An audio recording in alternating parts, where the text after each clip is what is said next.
What is up, YouTube?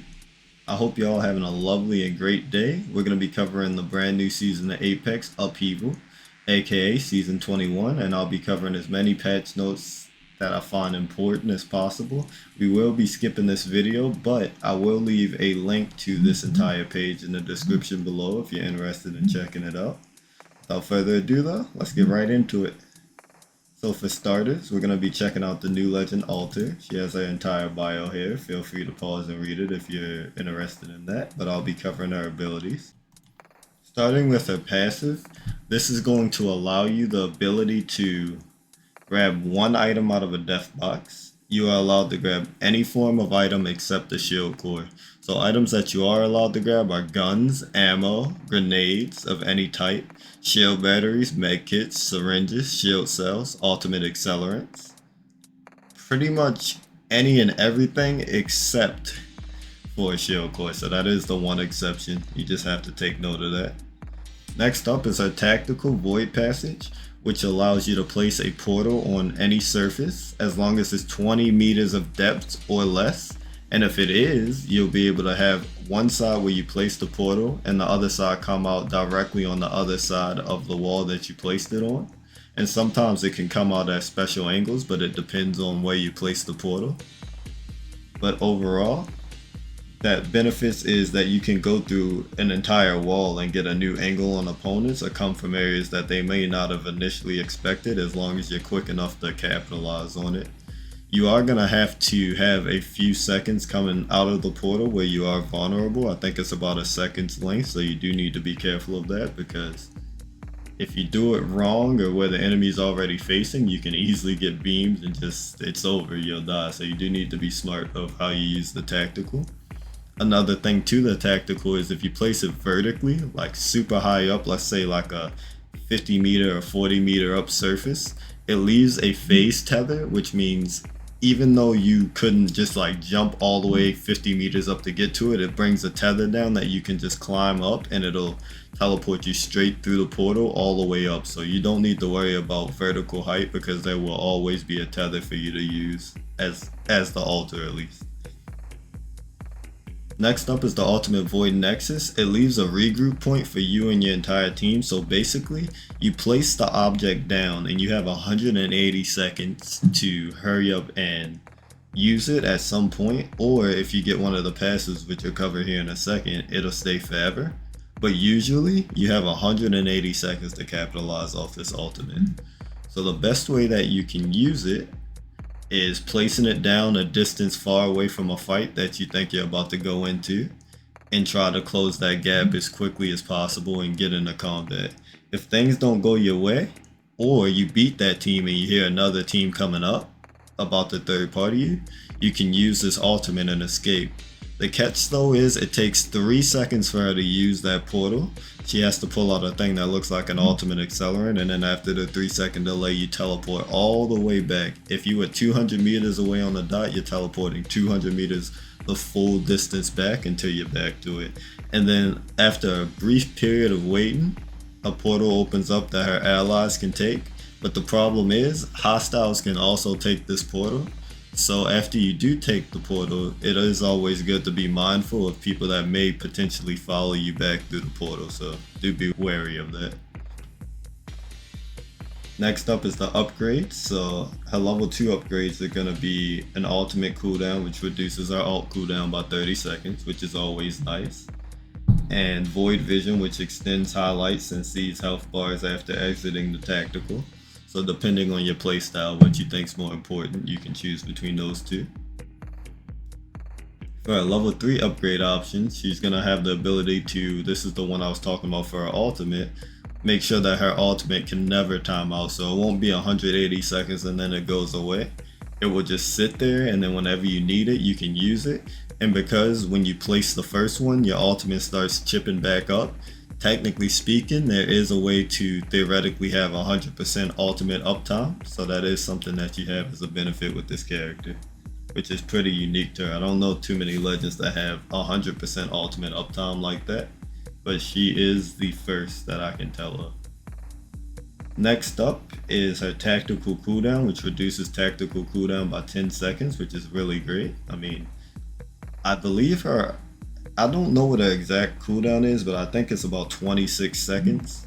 So this would make it 16 seconds, I believe.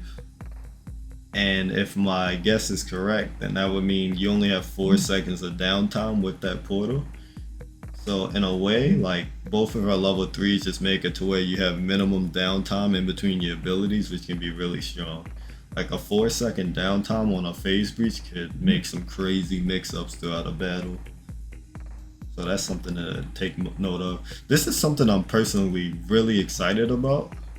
It's solos. I didn't think they were gonna bring this back, and I'm pretty sure they said they weren't gonna bring this back. But now they just, well, they up and have. So the things that they have in this one is we've taken some aspects of some of our most popular modes and integrated them to keep things interesting. Use your battle sense to detect nearby enemies, tear things up with pre-kitted weapons and attachments, and keep fighting and keep the fight going with auto heals and second chance mechanics. In case you missed it, solos will be taking over duos from May 7th to June 24th. I'm really sad it's not permanent. I really feel like this should just be a permanent mode, but it is what it is. We've taken aspects of some of our most popular modes and integrated them to keep things interesting. Use your battle sense to detect nearby enemies, tear things up with pre-kitted weapons and attachments, and keep fights going with auto heals and second chance mechanics. So I'll try to go over this briefly, what this all means. To go over all the different details they're trying to explain in this small paragraph, solos won't be around forever, just from May 7th to June 24th, so we'll just have to enjoy it while it lasts.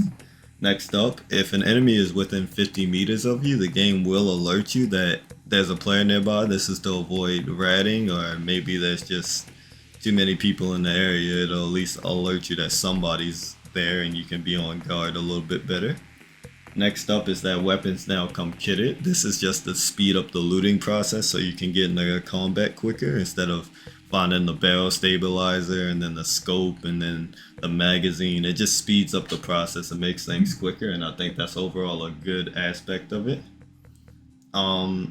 You also have a second chance, which means in the early games, at the end game it disables, but in the early games, if you happen to just get yourself killed, maybe you got thirded, or maybe your opponent was just better than you, unlucky, you get one more chance, and you can use that second chance to learn from that last death and try your best to actually bring it back this time and potentially win the game. But come the late game, it will end up disabling, so you do need to watch out for that. And auto heal is just after you get it. In general, if you're not taking damage for a long time, your health starts recovering, and if you get a kill, your health comes back in a nice chunk to like get you ready for the next battle. So that's pretty much everything for solos, but I'm really excited for that. The new map rotations are out for pubs and ranked, so this is a little sneak peek at the new Broken Moon POI. And overall, we're gonna have 3 maps in rotation, which are gonna be great. We're gonna have Broken Moon, which I don't know the new map yet, so I can't give it like a solid, but the old Broken Moon was like alright, like it wasn't the worst, it wasn't the best.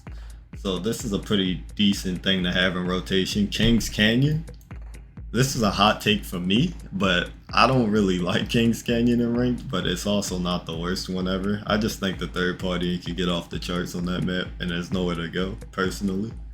But that's another alright one, and Wells Edge is one of my favorite maps ranked, honestly. So I am excited for Wells Edge. Next up, we have Broken Moon map updates, which breaks down the full map updates. You can click on this article in the link below if you want to read on that. We have artifacts now, so you can customize the Qatar heirloom. So you can check out this blog for the Qatar heirloom if you're excited about that. Moving on to balance updates, something I'm always excited to hear about because it kind of tells me what's going to be good and what's going to be bad. The wingman's back on the ground for every wingman sweating the area. You can now pick up a wingman and instantly delete your opponent in the early game and, well, mid game and late game. It'll do great all over. So they did give it nothing but straight nerfs, unfortunately. The projectile size reduced. The damage from 50 to 45, so you're gonna need a few more bullets to knock somebody down. That 50 was oppressive. It was a 4-bullet knock, like up to purple, so like, yeah, you would get destroyed. Next up, we have the Skull Piercer Elite. It's gone. Hipfire accuracy, nerfed. Booster loader, hop up, it can actually go on the gun now, so that's actually a little bit better. Can't be mad at it. And it doesn't take magazines anymore, which I believe is sitting on 6 bullets right now, so that is a nerf unless you get your hands on booster loader. So overall, that is another nerf for the wingman. So it has a slew of nerfs and like one technical buff, which is almost not a buff, but it kind of is. The devotion is getting turned into an absolute monster. I think this thing can pump out basically somewhere around 800 something damage per mag. So that's enough to wipe out an entire team if you hit all the shots properly and proceed to like knock one person on another team before you're out of bullets in the mag. So that is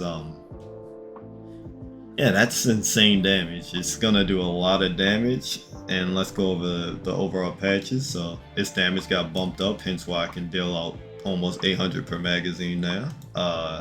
Reverse hip fire, sustained hip fire will tighten accuracy instead of widen it, so that's another buff because it's in the drop. Mag got increased, that's also what helps it deal almost 800. 324 reserve damage, so you're gonna get like roughly somewhere around like 6 reloads of this thing before it's out of ammo, so not the most, 6 or 7 I think, but it's not the most ammo ever, especially for something like an LMG, but while you have it, you'll absolutely shred people. Like, that thing's gonna be a monster, I have no doubt. If you hit the corner and they just have that, you're probably going down, unfortunately. Next up we have our gold weapon rotation. So the Nemesis Burst AR, Triple Take, Peacekeeper Prowler, and the Longbow, they're all going into the gold weapon loot pool, which is great. I'm excited for gold Triple Take. Gold PK is going to be great for a lot of people, and the Prowler and Longbow going gold sounds good to me. So this is something that's huge because I suffer with this one personally on the deepest level. This is guaranteed weapons out of loot bins. The first loot bin opened by an unarmed player will always contain a weapon. So if you have nothing, you're getting a weapon. This is so nice. I've had so many landings over this game for years of just landing, and there's 2 chests. I land, I get a grenade, like a frag grenade and an arc star or something, and then my opponent gets like a flatline purple mag with like an alternator to back them up, and it's over, you're dead. It's just GG's at that point. So this is like an excellent change. This takes a little bit more of the RNG out of the loot pool. It doesn't even matter if you're getting a P2020 out of the crate, you might as well just be grateful for getting something out of there, because I'm sure we've all been there where you just get absolutely nothing out the drop and it sucks, or out the crate, and you're done, you're dead. Retrieving banners from death boxes. Collecting a banner will no longer lock the player out of critical gameplay actions. Running, shooting, punching, and reviving will all break out of the banner collect animations while still registered as a successful collection. Players can immediately interact with the death box Players can immediately interact with the death box a second time while the animation is playing, or continue holding the interact button to collect and enter a death box in one flow. So it's just for people when they're banner camping you and anything of the sort. You were stuck in an animation, you're getting lit up, you're getting beamed out of your socks, you can't do anything, you can't defend yourself for like 2.5 to 3 seconds. It was just bad. So this kind of gives you a little bit more leeway. You can grab your teammate's banner and get straight to like full sprinting out of there or shooting back or anything. So it just helps people to like be able to actually properly reset. So a little change about survival items. Survival items now only spawn from a support bin tray if the team is in need. So survival items have been feeling abundant lately, so reducing that frequency. So only if you need that particular action it'll spawn in, but otherwise it's gonna probably prioritize something more like med kits, syringes, shield cells, and batteries. Next up for the 3030 repeater, the skull pit. Next up for the 3030 repeater, the skull piercer hop up is gone. Rest in peace, skull piercer. It's just over now. The reason being, they said it was dominating mid-range for the last few seasons, and yeah, they just couldn't stop it, so they think this is gonna stop it. 30-30. I'm not a fan of it as of recent, but yeah, it was very strong at a point. It was strong enough to get the job done. For the charge rifle, the ADS recoil improved and it's stabilized, so that's pretty good. I mean, just a slight change, nothing crazy, but something that should help some people out. Next up, the longbow DMR skull piercer hop up is gone. Barrel stabilizer attachment is gone. Base recoil significantly improved, so that's good. That means this kind of negates the barrel stabilizer going. Projectile gravity reduced. This is great because that means there's less bullet drop. So you won't have to calculate for bullet drop as badly as you had to in the past, so that's a buff. ADS in and out time reduced. That is another buff because that means you can get straight to the ADS when you need it, like, which is perfect. Next up, the triple take's getting one buff, but it's buff enough, honestly. It's just getting boosted loader, which on the triple take, as I've been using that recently, and I kind of think it's a sleeper pick. Having boosted loader on that thing, I guess that could go, I don't know how many extra bullets that could be, but anything above 10 with like 63 damage potentially per bullet, that is, you're just gonna rain damage out on people if you can hit your shots, and it's just gonna, yeah, it's just gonna hurt. Even if you hardly hit the shot and you only hit one pellet, 13 of those 21s just constantly shooting out, that could be potentially a lot of chip damage or a lot of burst damage all at once. So that is actually a pretty good buff in one motion. Next up is the hop ups. Skull Piercer is out the loot pool. Say goodbye to the Skull Piercer, GG's. Boosted loader added to the loot pool, as mentioned above with the triple take. Reloading while near empty will speed up reloading and overload the next mag, so you get quicker reloads. Very useful. Remove from loot pool. Oh, the Digithreat is gone. No more Digithreat shotguns, no more Digithreat prowlers. The closest thing you're getting to seeing through smoke and other obscurities is gonna be the golden sniper scope. So you're just gonna need to ADS with that and do your thing. Because otherwise, if you're not running that, you're not seeing through smoke. Unless you're BloodHound or other legends that can see through obstructions. So next up, we're moving on to the legend changes, and I'll give my opinion on each of these. For Ashe, the arc snare can now be used while basically ADS and shooting and other actions of the sort. So I think it's a good change for Ashe. I still don't know if that's like exactly what she needed, but it helps a lot. It's something that's a quality of life more than a buff, if you ask me. And that's good enough for me right now. I think Ashe is a pretty good legend. She's definitely better than people give her credit for. I play her sometimes, and like finding loot with her passive can be like a game changer occasionally. You can literally just go to a way you know somebody died, get like a full kit, batteries, med kits, and just keep it pushing. And then you can track down where the people who killed them are, get a rough idea of where they are, and just push up. The arc snare, being able to shoot while you're shooting already, is just more DPS on the field, or more pressure. You could be mid gunfight with somebody, throw that while ADS shooting your gun at them, and now they have to move, and while they're trying to move, you can hit them with some more shots while they have no choice but to get out the way, or they can stay and take more chip damage from you. And with the double arc snare, you could probably just throw 2 at somebody mid gunfight, which just seems annoying and very visually blocking, since that thing's kind of big when it's coming at you. Next up is Ballistic. Whistler damage from a planted smart bullet increased to 10, was 5. Just a bit more chip damage, a lot more area denial. I mean, it's not a big difference to me, but it could be the difference between knocking somebody who just got beamed out of their socks and they walk into it for that extra 5 damage for a total of 10, versus, I don't know, they had 10 HP left and they walked into it and would have taken 5, now they'll take 10. So it's a small difference, but it's small differences that win gunfights sometimes in this game, so that's all it takes. Next up is his upgrades. Care package insight removed. Thank goodness, bro. This dude, Ballistic, he was already in a rough spot. They didn't need that useless passive. This is like the perfect thing they needed to do. New slingshot improves Ballistic's base sling weapon to a blue set at level 2 and a purple set at level 3. It's gonna be a huge buff for him, because this means it's just gonna grow as you grow, and that could potentially turn like a weapon that is like just mid without the attachments before into something that's great. He almost can be like a mini Vanish, for example. You could run an AR and a shotgun, or an AR SMG, and then just run a Sentinel or something. You can run a Sentinel in the sling and have a level 3 Sentinel that's just really good for a distance. Now you have no weaknesses.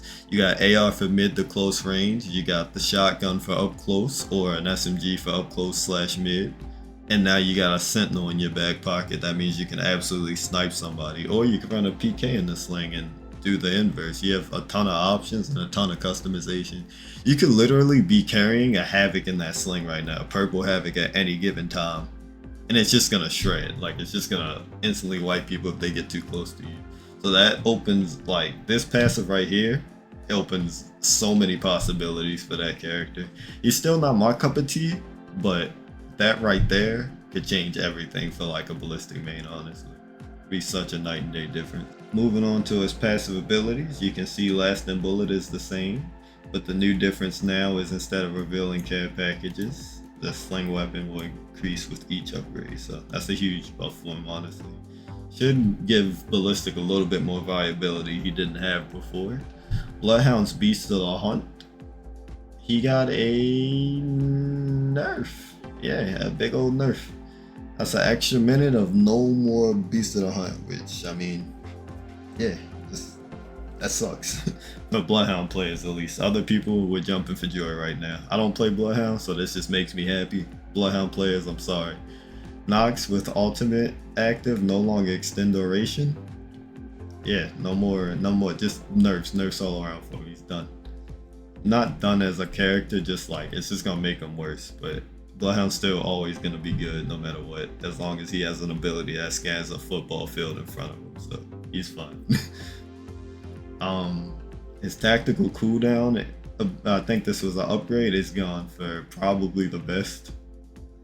And instead, he got a buff, so when you knock somebody down, instead of at 25 HP back, you'll get 50 HP back, which could be a huge difference, honestly. That could be you beam somebody in your chase and maybe they beam you back for like, I don't know, 175. Now your whole health bar is going to be mostly back after this, and you pop a battery and you're good to go for a whole nother fight. So instead of like, I don't know, roughly, what is that, a syringe is about 5 seconds and a bat's 5 seconds, instead of a 10-second recovery to go to the next person, now it'll only be like a 5-second, because you can live without about 25 health off your max HP. You'd be back to around 75, I believe. So yeah, it halves the time you need to recover after you knock somebody if you get beamed, which is perfect. Next up is his new long hunt, Nox extend Beast of the Hunt duration. So I mean, if you want the extended Beast of the Hunt now, you just have to grab that upgrade, which would be pretty good. I mean, me personally, I would probably go with the HP back, since that could be the difference between me getting knocked and staying up. But if you enjoy just running people down in Beast of the Hunt, there you go.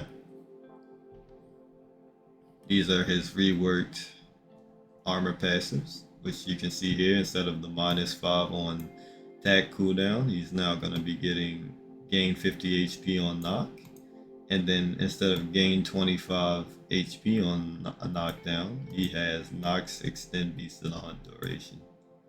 So it's a pretty good loadout. Next up, we're going to Catalyst, who got all around buffs. Her cooldown was decreased to 20 seconds, where it was 25 for her tactical, I believe. So overall a buff. Long cast upgrade, integrated in the base tactical. I believe that's a buff. I think that lets her throw it further, so that's another buff. Dark Veil length was increased to 45. It was 40. That's a buff. That's 5 more meters of cover you get to work with, which is always good. She got upgrades. Long cast removed because it got integrated up here. Long Veil moved to level 2, which is just a change. New Pharaoh door fully rebuilds and reinforces a missing door if passive. So if you grenade an entire door down and the whole door just goes bye-bye. With this upgrade, she can literally rebuild the actual door itself and then put the black goo over the door all over again. So this is a huge upgrade for her. This is a giant stall.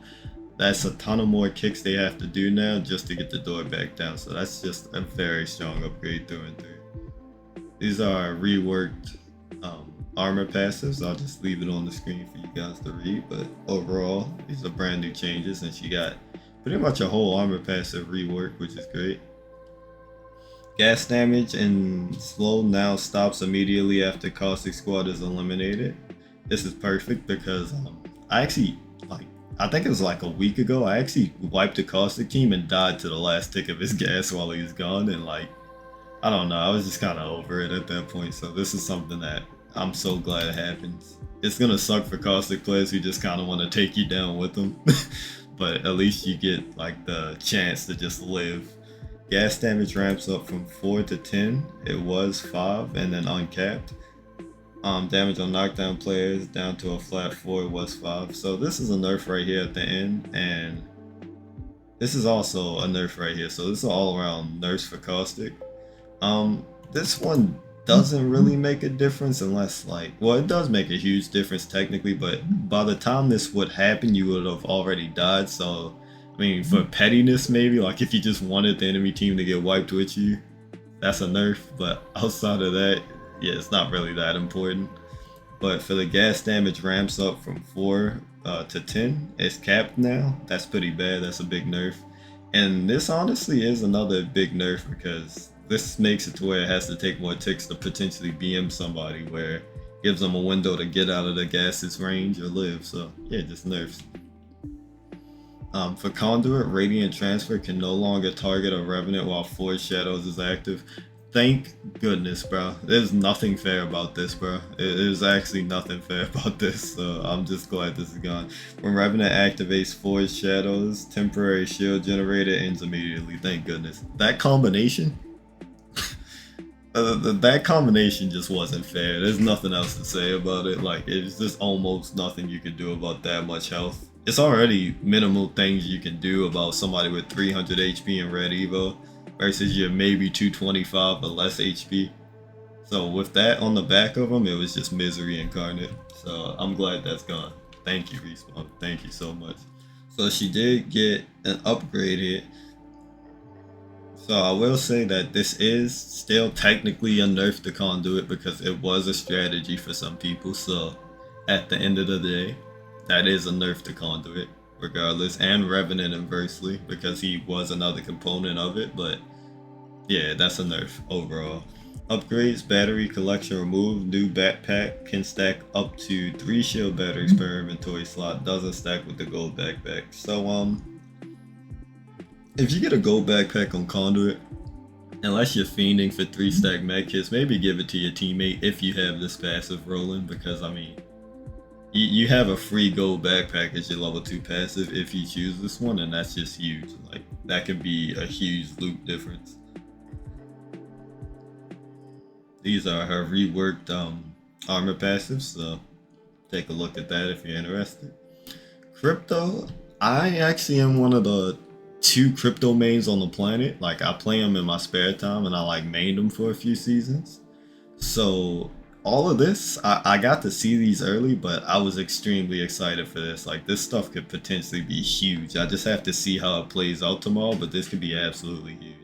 So for crypto, we're going to have network traffic upgrade now integrated into the base kit. This is absolutely huge because this means he has more drone scanning range and EMP range now, so just an overall buff.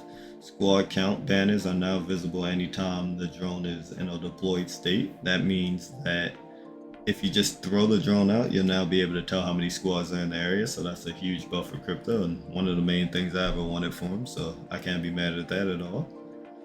For his upgrade level 2, tactical and ultimate cooldowns removed. That's a nerf, but it's for a good cause because these next abilities that come up are great for him. Network expansion was moved to level 2. New quick pings improved drone handling, so this was not worth it because this sucks. I mean, I found it useless personally. It's not going to change much. Level 3, new satellite imagery, drone scan persists for an additional 1.5 seconds. So that means that even if they get out of the drone scan radius, they'll still have it on them for 1.5 seconds after they're out of range. So that gives you more possibilities. And the one I'm extremely excited for is new hackathon. The hackathon passive makes it to where it cuts the drone cooldown in half and you gain a speed boost anytime he uses his ultimate or the drone is destroyed. So this will help you just be quicker on crypto, and it gives you finally an option for when your drone is destroyed. We never thought we'd get it, but if your drone gets destroyed somehow, you at least get a movement speed bonus, and the drone will come back in 20 seconds. Two really great things. I'm not sure if you can still destroy your drone yourself on crypto with like nades or by shooting it, but if you can potentially destroy your own drone. And I know what you're thinking, why would you destroy your own drone? It's just a few moments or a few instances where it could be handy, but when you need to, you need to. Maybe you want to destroy it because you just destroyed a 3-stack and now, a new team's coming and you all got to get out of there. Maybe you don't have a rotation legend with you, or maybe the rotation legend used their Wraith portal just to get you guys over there, your Maggie Ball. You can break that and escape with it. You can use that speed boost even if just for, I don't know, 3 seconds, or if it's somehow for the full 20 seconds, which would be insane. You got the time to just get out of there with that speed boost, and that could be the difference between them locking on to you, catching you, or maybe chasing one of your faster teammates and letting you guys get way more distance and being able to just regroup somewhere where you feel like you have the advantage, which it only takes you 20 seconds with this upgrade to get your drone back, so you won't have to worry about being down for too long to just completely escape. So it's overall really huge for crypto, and something that I think is just great. These are his new armor passives, so you can read through those if you're interested. Fuse got a pretty handy buff overall, if you ask me. His Big Bang is removed, but now he has a new Ring Master which gains access to ring consoles. So that means that you're going to be able to scan ring consoles, which gives them an extra use. So not only are you able to be like a true assault character who can put knuckle clusters and the mother load and arc stars and frags, but you can also get ring, which increases his utility and adds one more reason to want to play Fuse and gives him a valid spot on the team comp. You now could go a skirmisher, a support, and an assault, and now you have the defender's legends ability to get ring consoles on a whole assault character, which is very, very good. Next up, for his scar tissue, simplified and buffed damage mitigation to remove lingering burn effects. Take a flat 20 damage when crossing the mother load instead of 37. 50% of 75 HP over time. And reckless, fixed explosive damage mitigation not being applied on continuous knuckle cluster hits. Should only take about 32 damage from a full knuckle cluster. This is Fuse's dev note and his armor passive, so feel free to pause on that and read through that. Newcastle is another one that got a pretty sizable buff, so his mobile shield, you're throwing that out instantly now. Like, it's basically based off of pure reaction because it's gonna come down nearly in like less than a second. So you throw it, it's out, and there you go, you're defended from that direction. So as long as you can react and press the button, you'll most likely like tank the bullets. His castle wall also got a huge buff, so it's going to be destroying incoming projectiles from the front side, but not the back, basically. Will now destroy incoming projectiles headed towards the front of the wall while energized. It will not destroy projectiles fired from behind the wall, nor bombardments from other legends' ultimate projectiles, so you do got to watch out for that. But throwing frag grenades, arc stars, thermites, or anything of the sort from the front, I think it can even block stuff like caustic traps being thrown from the front. They're gonna get zapped like a Wattson pylon, like they're all getting destroyed before they even get the chance. So it's a huge buff to them, and like you're not getting anything behind that shield from the front. Now the exceptions is if you're a little to the side of it, it will still be able to land successfully on the wall and do damage. And if you're behind, it's not blocking anything. So you do need to take note of where you place the shield, but overall, like having a built-in Wattson pylon on your shield is a huge buff. Nothing to be mad at. So these are gonna be the dev notes for him, and feel free to read that. This is Octane. He has some sizable buffs to him. I think they're buffs just because Reckless got removed. So Reckless was just that you take reduced explosive damage, but like they say in the dev notes, he already had the best reduced explosive damage ability, the stem to get out of range of the explosion to begin with, which was Yeah, it just seemed like counterproductive to have that passive, and eventually they saw that, so they removed it. And now we have Mad Hops moved to level 2, and Thick Skin now level 2 and 3 updated to take 5 less stim damage to reflect that it can be selected twice, was minus 25%.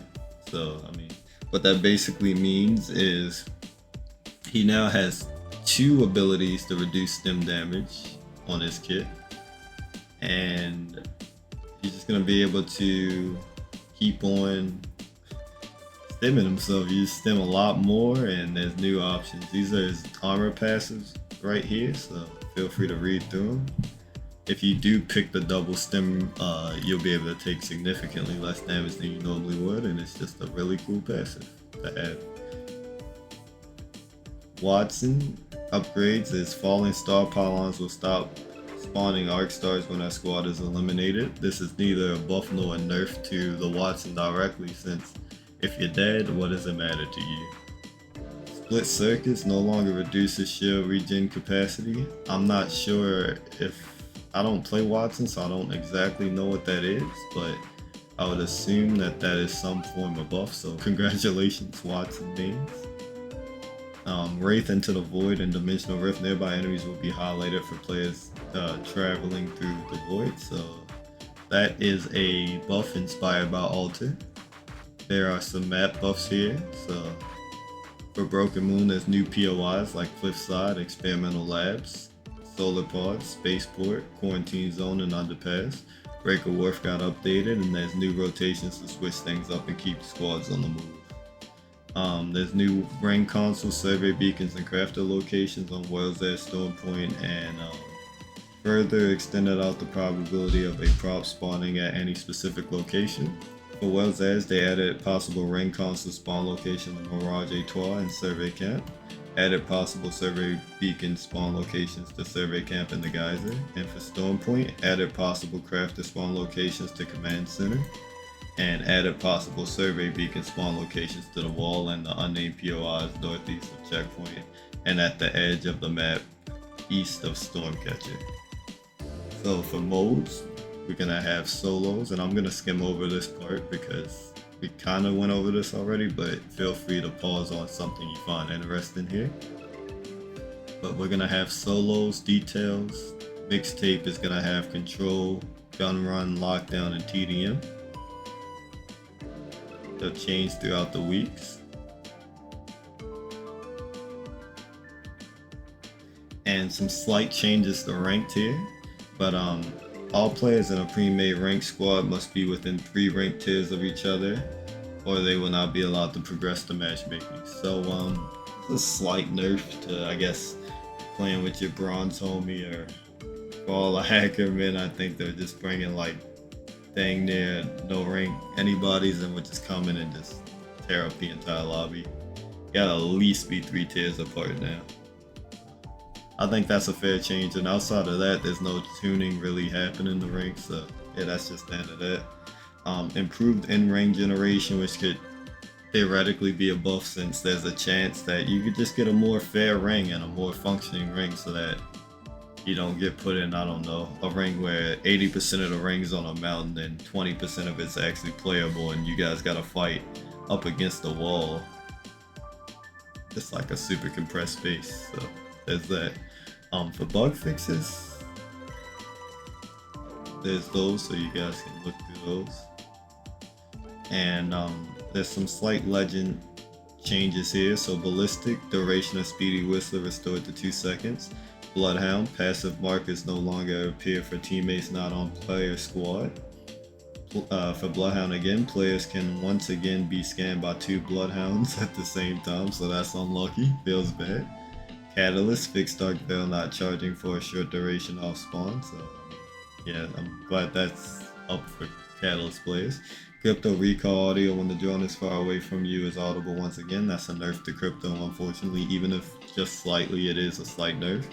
Maggie removed drill burn audio for players in the area of effect while phased.